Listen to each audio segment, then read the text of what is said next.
The big thematic focus at this year's World Economic Forum in Davos is the reshaping of the world and the consequences for society, politics and business.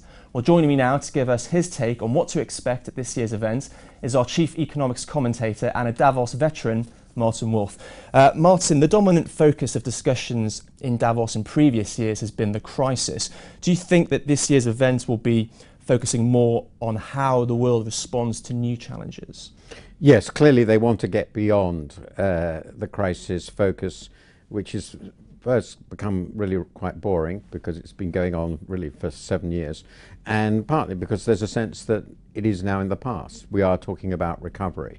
So there will be a lot of focus on the recovery, the nature of the recovery, how it's going to be balanced, inevitably tapering, what it means for emerging economies. But in addition to that, there are some important structural themes. I think technological change and the impact of technological change is going to be a very big one. And also the social impact of all that, effects on unemployment, inequality, things like that. There are structural shifts going on. Where's China going in that context, I think will also be inevitably be a big issue. So with discussions moving away from the crisis and towards new challenges, do you anticipate a mood of cautious optimism perhaps emerging at Davos? I suspect among the business community, the answer will be yes.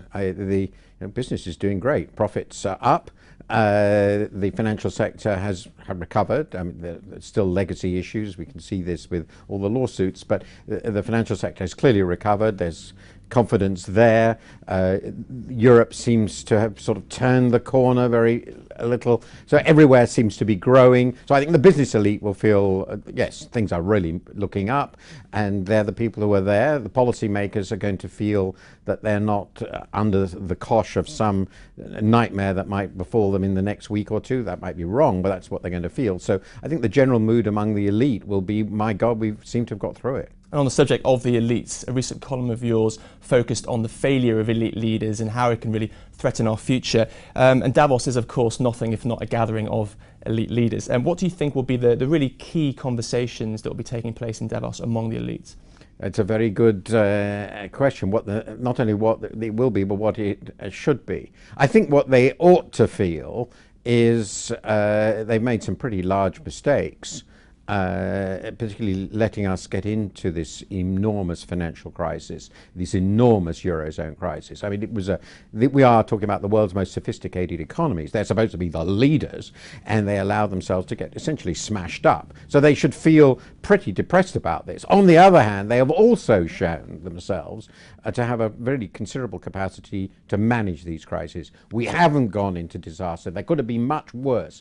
So I think they probably should feel some mixture of real shame that it ever happened, but also some pride that they got through it. What they will feel, I think, is let's try and forget all that terrible past stuff and get on to the next challenges. Now, your column provoked a lot of debate on this issue. What do you think are going to be the big dangers if the elite leaders, the globalised economic and financial elite, if they continue to fail?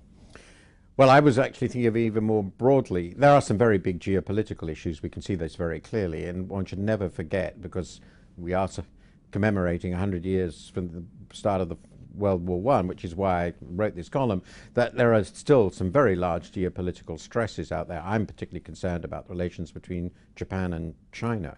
I mean, that's a big issue. But my other concern is, do we really have a financial sector that is stable?